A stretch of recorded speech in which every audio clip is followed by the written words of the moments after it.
जय जय श्री हरिवंश। प्रणाम। आज की वार्ता में प्रवेश करें। आइए उससे पहले कुछ क्षणों के लिए श्री हरि नाम का आश्रय ले लेते हैं। श्री राधे गोविंदा मन भजले हरि का प्यारा नाम है। श्री राधे गोविंदा मन भजले हरि का प्यारा नाम है। गोपाला हरि का प्यारा नाम है। नंदलाला हरि का प्यारा नाम है। श्री राधे गोविंदा मन भजले हरि का प्यारा नाम है। गोपाला हरि का प्यारा नाम है। नंदलाला हरि का प्यारा नाम है।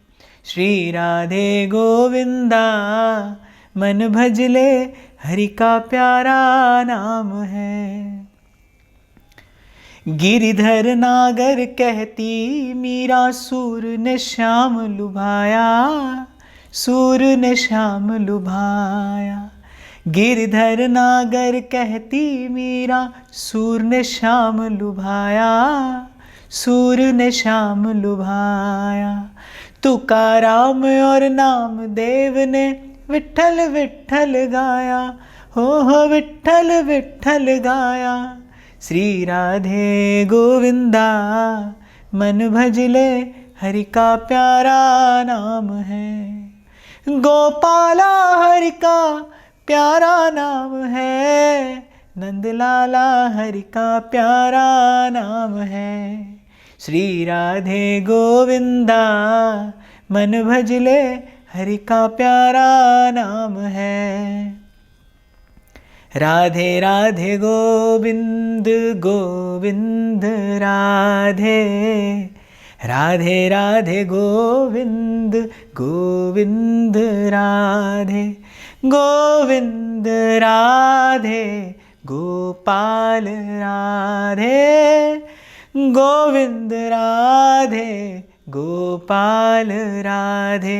श्री राधे राधे गोविंद गोविंद राधे। श्री राधे राधे गोविंद गोविंद राधे। श्री राधे राधे गोविंद गोविंद राधे। श्री सद्गुरु चरणारविंदो जयति। भक्ति पदारथ तब मिले जब गुरु होए सहाय। प्रेम प्रीति की भक्ति तो पूर्ण भाग मिलाए। संतों का कहना है कि भक्ति रूपी पदार्थ, ये सर्व सुखों का मूल, ये भाव कब मिलता है? जब गुरु हुए सहाय। गुरु प्रसाद, गुरु के प्रसाद से ये भक्ति रूपी, ये परम निधि, ये श्रेष्ठ संपत्ति जीव के हिस्से आती है। और उसमें भी प्रेम प्रीति की भक्ति तो पूर्ण भाग मिला है। जो प्रेम लक्षणा भक्ति है, जिसमें अपने इष्ट पर, अपने आराध्य पर, अपने सुख सर्वस्व का न्यौछावर कर दिया जाता है। पल पल प्रभु का रूप विचार, प्रभु का गुण विचार, प्रभु पर अपने मन प्राण न्यौछावर किए जाते हैं। हृदय में भरा होता है भाव, नेत्रों में भरे होते हैं अश्रु, हाथों में होती है अपने इष्ट और अपने आराध्य की सेवा, भगवान और उनके भक्तों की सेवा। शरीर का एक एक अंग, एक एक कर्मेंद्री, एक एक ज्ञानेंद्री, ये मन, ये चित्त समग्र जब सर्वस्व निवेदन किया जाता है अपने इष्ट के, अपने आराध्य के चरणों में, क्या कहना उस सुख का। और संत कहते हैं पूर्ण भाग मिलाए। प्रेम प्रीति की भक्ति तो पूर्ण भाग मिलाए। जो प्रेम लक्षणा भक्ति है, ये दशधा भक्ति है, जिसमें प्रेम ही मुख्य आधार है, प्रेम ही आदि है, प्रेम ही विश्राम है। ऐसी भक्ति तो किसी को तब मिलती है जब उसके भाग्य का पूर्ण उदय होता है, जब उसके सौभाग्य सूर्य का उदय होता है। जैसे रसखान कहते हैं ना, जब पहली बार श्री वृंदावन बिहारी का दर्शन करते हैं तो कहते हैं मोतिन माल बनी नटके, लटकी लटता लट घूंघर वारी, अंग ही अंग जड़ाव लसै, शीस लसै पगिया जरतारी, पूरन पुण्यन ते रस खान, जी मोहनी मूरत आए निहारी, और चारों दिसान की ले छवि आन के, झांके झरोखे में बांके बिहारी। पूरन पुण्यन ते रस खान, जी मोहनी मूरत आए निहारी। वो जो प्रेम से, वो जो भाव में, स्नेह में भरकर, वो जो देखा झरोखे से रस खान ने श्री वृंदावन बिहारी की उस बाकी छवि को, उस त्रिभंग सुंदर उस रसिक शेखर को जब प्रेम भरे नेत्रों से रस खान देखते हैं तो कहते हैं आज मेरे पुण्य पूर्ण हो गए। तो जब जीव के सौभाग्य सूर्य का उदय होता है, जब जब पूर्ण हो जाते हैं पुण्य, जब कुछ और करना शेष नहीं रहता, तब ये कणिका मिलती है, ये प्रसादी मिलती है, ये प्रेम लक्षणा भक्ति का भाव गुरुओं की, संतों की, आचार्यों की कृपा से, प्रभु के नाम की कृपा से, लीला कथा की कृपा से, प्रभु के धाम की कृपा से, प्रभु के प्यारे संतों की, भक्तों की कृपा से, अनुग्रह से ये प्रसाद जीव को मिलता है। और कई बार इस विषय पर चर्चा होती रही, आगे भी होती रहेगी। इस चर्चा में मैंने आपसे पहले ही कहा था कि जैसे भगवान है ना नित्य नवायमान, श्रीमद् शंकराचार्य कहते हैं दिने दिने नवम नवम नमामि नंद संभवम। भगवान नित्य नवीन भी हैं और नित्य मधुर भी हैं। मधुराधिपते रखिलम मधुरम। ऐसे ही भक्ति जो भगवत स्वरूप ही है, भक्ति भक्त भगवंत गुरु चतुर नाम वपु एक, जैसे भगवान नित्य नवीन है, नित्य मधुर है, ऐसे भक्ति भी नित्य नवीन है, नित्य मधुर है। मैंने आपसे पहले ही कहा था कि नवदा भक्ति की चर्चा पहले बहुत बार हुई, कभी रामचरितमानस में वर्णित प्रसंग का आधार लेकर हुई, श्रीमद् भागवत में वर्णित नवदा भक्ति का भी मैंने कई बार चिंतन किया। पर मैं ये पाता हूँ और ये अनुभव करता हूँ और ये देखा जा सकता है, अनुभव किया जा सकता है कि जितनी बार आप इस सूत्र का, जितनी बार आप भक्ति के सिद्धांतों का चिंतन करेंगे, मनन करेंगे, हाँ पाया जाता है इसी विधि से, जिन खोजा तिन पाइया, गहरे पानी पैठ। बड़ा सुंदर सूत्र है ये। कल भी मैंने आपसे कहा था भगवान बिना मांगे कुछ भी देते हैं पर भक्ति नहीं देते। भक्ति के लिए तो जीव को याचना ही करनी पड़ती है। बार बार वर मांगे हों हर्ष देहु श्री रंग। मैं कई बार आपसे कहता हूं रामचरितमानस में उक्ति किसकी है? महादेव की है। ये याचना कौन कर रहा है? त्रिभुवन गुरु कर रहे हैं। महादेव कह रहे हैं बार बार वर मांगे हों। किसी ने पूछा बार बार क्यों मांगते हैं? शायद बड़ी सहजता से नहीं देते प्रभु, वो निष्किंचना भक्ति, वो प्रेम लक्षणा भक्ति। तो महादेव कहते हैं बार बार वर मांगे हों हर्षि देहु श्री रंग। हे प्रभु यदि प्रसन्न हो तो मुझे यही दीजिए, पद सरोज अनपायनी भक्ति, अनपायनी भक्ति, सदा सत्संग, सदा सत्संग। तो जिन खोजा तिन पाइया, जो खोजेगा वही पाएगा। और कैसे? गहरे पानी पैठ। गहरा अर्थात और भीतर और भीतर और भीतर। ऐसे हमारे श्री सेवक जी महाराज कहते हैं, श्री हरिवंश की वाणी समुद्र को मीन भयो जो अगाध कलोलत। कहते हैं कि आचार्य चरण की वाणी समुद्र है और मेरा मन मीन है।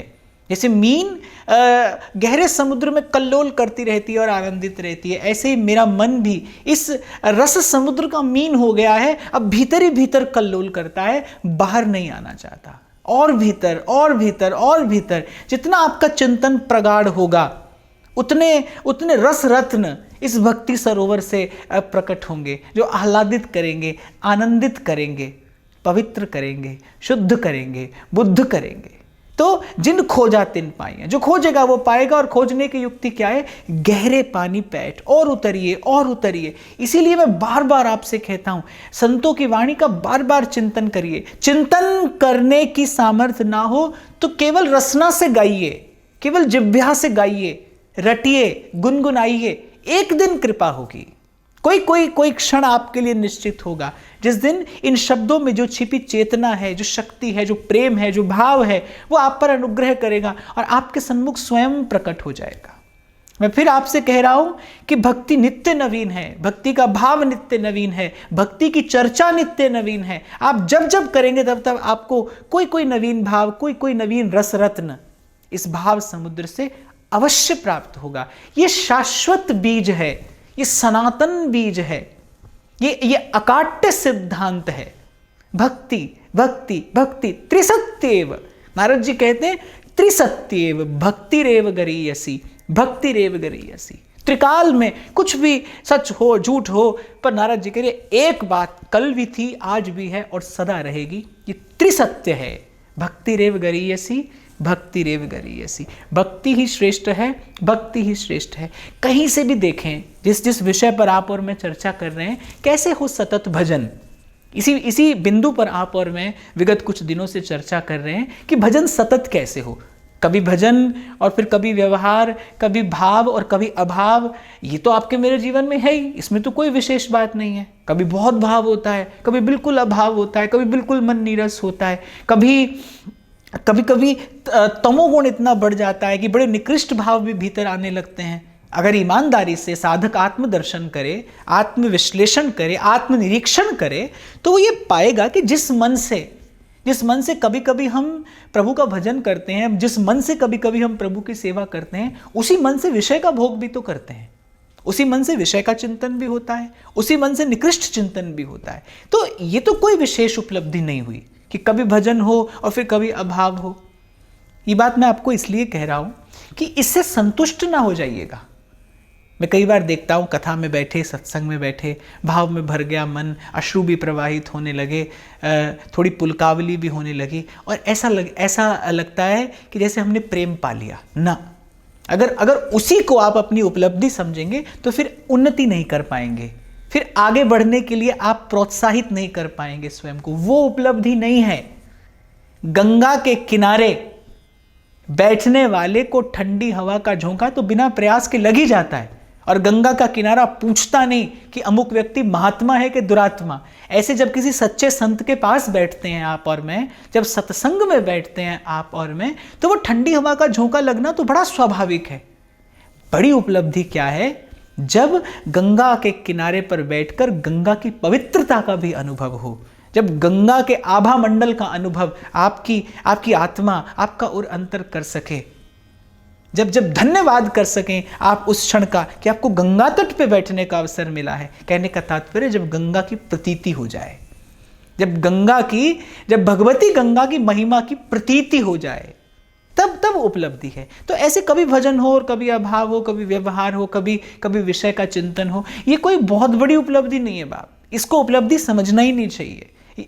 बड़ी कृपा है कि हमको कभी कभी ये भाव स्पर्श करता है। मैं तो कहता हूँ फिर भी हम कुछ उन सौभाग्यशाली लोगों में से हैं कि हमें कम से कम ये अवसर तो मिलता है। पर यहाँ से तो हमें अपनी यात्रा आरंभ करनी है। ये एक झलक पाकर तो हमें, एक बिंदु पाकर तो हमें सिंधु की ओर आगे बढ़ना है, हमें उस ओर जाना है। सतत भजन, सतत स्मरण, इसी पर आप और मैं चिंतन कर रहे हैं। और एक अगर मैं मनोविज्ञान की बात करूं, अगर मैं आपके मेरे मन की बुद्धि की बात करूं, तो मैं देखता हूं कि सतत मन किसका स्मरण करता है, कर सकता है, जिससे कोई ना कोई संबंध हो। बिना संबंध के स्मरण नहीं है, बिना संबंध के स्मरण नहीं है, और बिना संबंध के स्मरण का सुख भी नहीं है। संबंध से ही स्मरण है और संबंध से ही स्मरण का सुख भी है। और मुझे तो नहीं लगता कि भगवान से भक्ति के अतिरिक्त कोई और संबंध बनाया जा सकता है। उसका कारण एक और भी है, क्योंकि भगवान स्वयं कहते हैं, कह रघुपति सुन भामिनी बाता, मानहु एक भगति कर नाता। किसी और दूसरे वाक्य की, किसी और दूसरे सिद्धांत की, किसी भी अन्य चिंतन की आपको मुझे आवश्यकता ही नहीं। भगवान स्वयं कह रहे हैं, कह रघुपति सुन भामिनी बाता, मानव एक भक्ति करना था।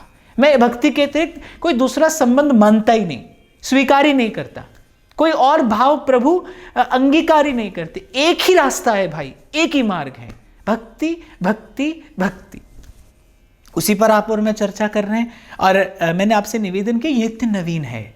आप रोज इस भाव का चिंतन करेंगे, रोज एक नवीन वस्तु आपको प्राप्त हो जाएगी। जो भगवत सेवा करते हैं, जो बड़भागी जन नित्य अपने इष्ट आराध्य को लाड़ लड़ाते हैं, दुलराते हैं, वो जानते हैं कि नित्य श्रृंगार करने के पश्चात जो सुख उनको मिलता है ना, वो रोज नया है। जो उनकी आत्मा को पोषण मिलता है ना, वो रोज नया है। ठाकुर जी वही हैं, उनका रूप, उनका श्रृंगार वही करता है नित्य अपने अपने हाथों से, वही उन्हें सजाता है, वही उन्हें श्रृंगार करता है। लेकिन उन्हें नित्य सजाने के बाद जो वो सुख मिलता है ना, एक तो वो नित्य है और फिर नवीन है। ऐसे भगवान नित्य है, नवीन है, ऐसे भक्ति का सुख भी जो है नित्य है, नवीन है। ऐसे सत्संग का सुख भी जो है वो नित्य है, नवीन है, नित्य है, नवीन है। और आज भी मैं किसी से चर्चा कर रहा था, बड़ी अच्छी बात चर्चा करते करते हाथ आई कि बार बार इस एक बात को, इन विचारों को बार बार कहने सुनने की आवश्यकता क्या है। तो मैंने कहा कि जो लोग व्यायाम करते हैं, जब शारीरिक धरातल पर भी कोई परिवर्तन आता है ना, तो किसी क्रिया को एक बार करने से नहीं आता। शारीरिक धरातल पर भी कोई परिवर्तन आता है तो वो एक क्रिया को अनेक बार दोहराने से तब कुछ आकार में परिवर्तन आता है। जब तन पर परिवर्तन इतनी देर से, इतने परिश्रम के बाद आता है, जबकि तन की रचना का काल कितना है, 20 साल, 30 साल, 50 साल, इससे अधिक नहीं। शरीर आपका जब आप व्यायाम करते हैं तो कितना पुराना होगा, 20 साल पुराना, 30 साल, 50 साल, इससे अधिक तो नहीं होगा। लेकिन वो जो मन है, वो जो आपका मेरा जो सूक्ष्म शरीर है, उसका आकार कितना पुराना है, बहुत जन्मों से, बहुत जन्मों के संस्कारों से उसका निर्माण हुआ है। हठी है वो, एकदम से परिवर्तन नहीं आएगा, बार बार अनेक बार। पर ये कितना बड़ा सुख है, एक कार्य जो अनेक बार किया जाए। कभी कभी उसमें रस नहीं रहता, कभी कभी उसमें सुख नहीं रहता, पर फिर भी बलात् हठात अपने मन को उस ओर लगाना पड़ता है, उसको करना पड़ता है अपने लक्ष्य को प्राप्त करने के लिए। पर भक्ति में तो कितनी बड़ी सुविधा है कि वो एक क्रिया जो आप बार बार कर रहे हैं, पर उसमें रोज नया सुख है, रोज नया सुख है। रोज अपने प्रभु का श्रृंगार करिए, नवीन सुख है। रोज अपने प्रभु को भोग लगाइए, नवीन प्रसाद है। रोज अपने प्रभु की चर्चा करिए, नवीन आनंद है। बिल्कुल ठीक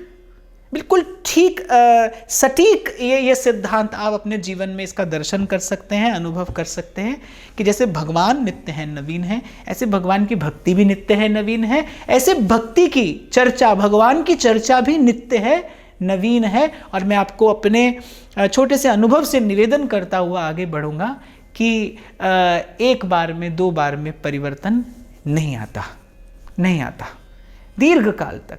और ये मैं नहीं कह रहा, ये भक्ति मार्ग के आचार्यों का कहना है। हमारे श्री सेवक जी महाराज कहते हैं, ऐसी भक्ति करे बहुकाल, दीर्घ काल तक इसका अनुष्ठान किया जाता है, दीर्घ काल तक इसे साधा जाता है, फिर परिवर्तन आता है।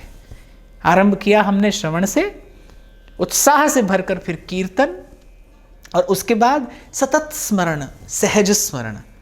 जब स्मरण स्वभाव बन जाए, और जब स्मरण स्वभाव बन जाता है तो सतत स्मरण के प्रसाद स्वरूप मन निष्काम होता है, और निष्काम मन सेवा करता है। सेवा से त्याग की भावना प्राप्त होती है, सेवा से त्याग का उज्जवल भाव जीवन में सुस्थिर होता है। और जब त्याग युक्त हो जाता है जीवन, जब वस्तुतः अपना सुख न्यौछावर करने का भाव आता है, जब अपना सुख किसी पर लुटा देने का भाव आता है, तभी पूजा संभव है। कम से कम अगर मैं बात करूं श्री कृष्ण की, अगर मैं बात करूं प्रेम देव की, अगर चर्चा हो नारायण की, तो नारायण की अर्चना तो प्रेम स्वरूप, हित स्वरूप होकर ही संभव है। और त्याग जीवन में स्थिर हो जाए, जब अपना सुख दे सकें आप, जब अपना सुख दे पाए आप। श्री रामायण के सब पात्रों में क्यों भरत जी विशिष्ट हैं? किस कारण से? अपने त्याग के कारण, अपने त्याग के कारण। भरत जी का पूरा जीवन पूजा है। भरत जी अपने श्वास श्वास से श्री राम की अर्चना कर पाए। मूल में खोजेंगे तो क्या है? त्याग है, अपने सुख का त्याग। जो सुख उनके हिस्से आया उसका भी त्याग करते हैं। परम उज्ज्वल चरित्र है भरत जी का, इसीलिए उनकी कीर्ति किरणों का नर्तन आज तक हो रहा है और अनंत काल तक होता रहेगा। मूल में क्या है? त्याग। और इसमें कोई अतिशयोक्ति नहीं है, इसमें कोई अन्यथा चिंतन भी करने की आवश्यकता नहीं है। त्याग जीवन में आता ही है सेवा के पश्चात। बातों से कुछ कह देना, छोड़ देना, वो बहुत सरल है। पर जो वस्तुतः त्याग की उज्जवल भावना जीवन में आती है, जो चरित्र निर्माण करती है, जो जीवन निर्माण करती है, जो आपके अंतःकरण को शुद्ध करती है, निर्मल करती है, वो त्याग की परम पवित्र भावना आती है जीवन में सेवा के पश्चात। तो सेवा के पश्चात सेवा के भाव से ये त्याग रूप भाव, ये प्रसाद स्वरूप प्राप्त होता है, और फिर त्याग युक्त होकर भगवत स्वरूप होकर देवत्व का उत्थान हो जाए। जब जब जब सत्वगुण बढ़े, सत्वगुण बढ़ेगा तब मन करेगा कि छोड़ दें अपने हिस्से का सुख। जो सात्विक लोग होते हैं, जो सज्जन होते हैं, जो वैष्णव होते हैं, वैष्णव जन तो तेने कहिए पीर पराई जाने रे, पर हित सरस धर्म नहीं भाई। अगर धर्म की कोई व्याख्या खोजने निकले तो मेरे गोस्वामी जी बड़ी सुंदर सटीक व्याख्या देते हैं, कहते परहित सरस धर्म नहीं भाई। दूसरे का हित कर दिया आपने, इसके जैसा कोई धर्म नहीं है। और पर पीड़ा सम नहीं अधमाई। आप किसी के जीवन में पीड़ा का कारण बनते हैं, आप किसी के जीवन में कष्ट का कारण बनते हैं, इससे ज्यादा नीचता कुछ और नहीं। गोस्वामी जी कहते हैं इससे बड़ा पाप कुछ और नहीं। पर परहित सरस धर्म नहीं भाई। जब अपने हिस्से का सुख बांट दें आप, तो ये त्याग का भाव प्राप्त होता है संत और भगवंत की सेवा के प्रसाद स्वरूप। उसके बाद आराधक अपने इष्ट की आराधना करने योग्य होता है। समेटते हुए मैं कहूं कि त्याग का भाव जीवन में स्थिर होने के बाद ही हम प्रभु की पूजा के योग्य बनते हैं। इसीलिए नवदा भक्ति के सूत्र में श्रवणम कीर्तनम विष्णु स्मरणम पाद सेवनम, इसके बाद कहते हैं अर्चनम। फिर जीव प्रभु की आराधना करने योग्य बनता है। फिर प्रेम से युक्त होकर प्रभु की पूजा करने योग्य बनती है ये जीवात्मा। पुजारी की बड़ी महिमा है भाई। पुजारी का बड़ा आदर भी है, पुजारी का बड़ा सम्मान भी है, पुजारी की भी पूजा होती है। लेकिन पुजारी को योग्य बनना पड़ता है। मंदिर में गर्भगृह में प्रवेश करने से पहले उसे मनसा वाचा कर्मणा पवित्र होना होता है, समर्पित होकर अपने इष्ट का आराधन किया जाता है। ये योग्यता जीवन में आती है त्याग से, और त्याग जीवन में आता है सेवा से। और एक और भी बात मैंने आपसे कही थी कि ये मेरा अपना निजी भाव है, मैं निवेदन कर रहा हूँ आपसे। मुझे नहीं लगता कि सेवा के अतिरिक्त कोई और रास्ता भी है। इस जीवन का सदुपयोग करना हो या आत्म कल्याण करना हो, साधन करना हो या सतत स्मरण की योग्यता जीवन में लानी हो, चित्त की जड़ता, मन का कलुष सेवा के अतिरिक्त किसी साधन से नहीं आता। लगना पड़ता है भाई। कबीर जी तो कहते हैं देह धरे का फल यह, देह देह कछु देह। बड़ी प्यारी बात कबीर साहब कहते हैं, बोले ये मनुष्य देह धारण करने का फल क्या है? अरे देह देह कछु देह, कुछ दे, नित्य आपके हाथ से कुछ दिया जाए। इसे ही मैं कहता हूं कि जीवन यज्ञ बने, नित्य आपके हाथ से कुछ दिया जाए, इस अस्तित्व के लिए कुछ दीजिए। आप मनुष्य हैं, आप ईश्वर की श्रेष्ठतम रचना है, आप ईश्वर की सर्वश्रेष्ठ कृति हैं। वो श्रेष्ठता जीवन में कैसे आए? जब दें आप। नहीं तो खाना पीना सोवना और न कोई चीत। और ये कोई इसे कोई उपलब्धि माने तो ये उसकी स्वतंत्रता है, पर विचार कर देखे, विवेक युक्त होकर अगर विचार करे तो पाएगा कि पशु भी बिल्कुल यही करता है। पशु भी बिल्कुल इसी विधि से जीता है। मनुष्य का ये देव दुर्लभ देह प्राप्त करने का फल क्या है? देह धरे को फल यह है, देह देह कछु देह। हरि नाम से नेह पले तो पालिए, सेवा में ये देह गले तो गालिए। और फिर जब इस प्रेम से युक्त होकर पूजा की जाती है प्रभु की, तो पुजारी को क्या मिलता है? इस प्रेम पुजारी को क्या मिलता है? मैं यहाँ इस भाव देश की चर्चा कर रहा हूँ। प्रेम पुजारी को क्या मिलता है? प्रेम पुजारी को मिलती है प्रतीति। प्रभु अपने स्वरूप का परिचय स्वयं देते हैं। जो श्री ठाकुर जी की सेवा करते हैं वो ये जानते हैं, इस बात को और अच्छे से समझ पाएंगे कि जो सेवा में रहता है ना, स्वरूप का और स्वभाव का परिचय उसी को ही तो होता है। आप जब अपने प्रभु की सेवा करते हैं तो आपके प्रभु का स्वरूप कैसा है, कैसी कैसी पोशाक, कैसा वस्त्र श्रृंगार उन्हें प्रिय लगेगा, उनका स्वरूप कैसा है और उनका स्वभाव कैसा है।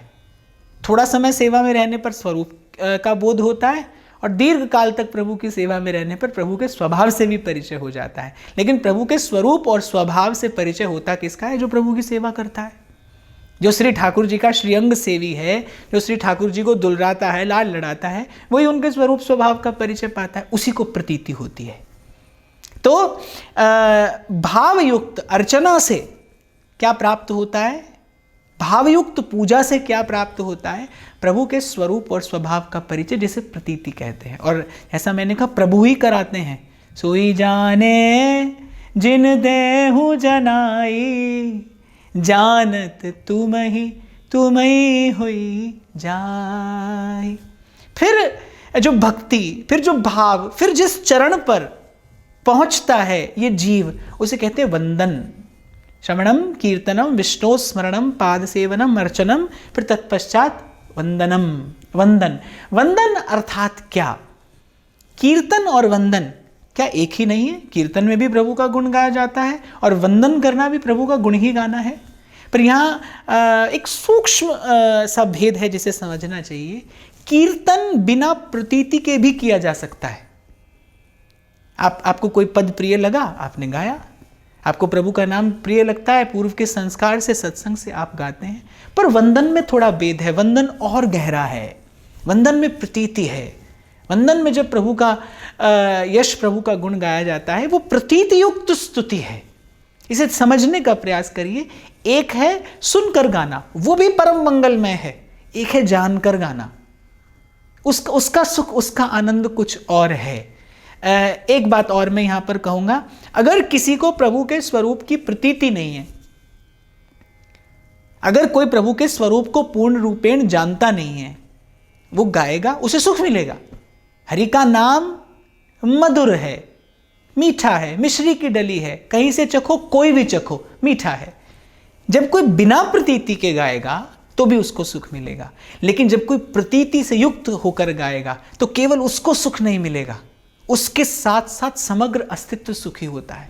इसीलिए जब संत भगवान का गुण गाते हैं, जब मीरा गाती है श्री कृष्ण का गुण, तो मीरा जी के साथ साथ ये सारा अस्तित्व प्रसन्न होता है। आज तक हो रहा है और अनंत काल तक होता रहेगा। दूर दूर से साधु महात्मा आते थे बाईसा का दर्शन करने। जब वो हाथ में करताल लेकर, पाँव में घुंघरू बांध कर और नाचती थी, मायरी माई सांवरे रंग राची, सांवरे रंग राची। बड़े बड़े तपस्वी, सिद्ध, यति, योगी वो आते थे बाईसा का दर्शन करने। वो भाव में भरी मीरा को, अपने गिरधर लाल को लाल लड़ाते देखने के लिए, गिरधर लाल का जस गाते देखने के लिए बड़े बड़े तपस्वी सिद्ध आते थे और अपने मन को निर्मल पाते थे जब वो बाईसा को भाव में भरकर नृत्य करता देखते थे। क्योंकि मीरा का जो गान है, मीरा जब कृष्ण कहती हैं तो वो प्रतीति युक्त कृष्ण है। वो जो उच्चारण है वो प्रतीति युक्त उच्चारण है। मीरा जानती हैं श्री कृष्ण कौन है। आप और मैं कृष्ण कहते हैं, सुख तो आपको मुझे भी मिलता है, क्योंकि कृष्ण नाम में सुख है, क्योंकि हरि नाम में सुख है। लेकिन जब भक्त कहता है तो उसके भाव में बहुत गहराई है, उसके भाव में बहुत ऊंचाई है। इसलिए वो सीधे आत्मा का स्पर्श करता है, वो तन मन प्राणों को शीतल कर देता है, अंतःकरण को निर्मल कर देता है। तो जब प्रतीति युक्त होकर गुण गाया जाता है प्रभु का, उसे वंदन कहते हैं। एक कीर्तन है जो बिल्कुल आरंभ में, इस सूत्र के आरंभ में आया, सुना और फिर गाया। आपने प्रभु का यश सुना, आपको प्रिय लगा, आप भी भाव में भरकर गाने लगे। लेकिन वहां पर अभी प्रतीति का अभाव है। हो सकता है किसी को प्रतीति आरंभ में भी हो सकती है, पर यहां जो वंदन है वो प्रतीति युक्त वंदन है, प्रीति युक्त वंदन है। प्रभु के स्वरूप स्वभाव से परिचय हुआ अर्चक का, आराधक का, उपासक का। अब प्रभु ने कृपा करके जब बार बार आपने अर्चना की, जब बार बार आपने भिन्न भिन्न सुंदर सुंदर उपचारों से प्रभु को अपने भाव निवेदन किए, तो प्रभु भी तो आपको कुछ देंगे। और भगवान भक्त से प्रेम से कम कुछ लेते भी नहीं और प्रेम से कम कुछ देते भी नहीं। प्रेम ही लिया जाता है, प्रेम ही दिया जाता है।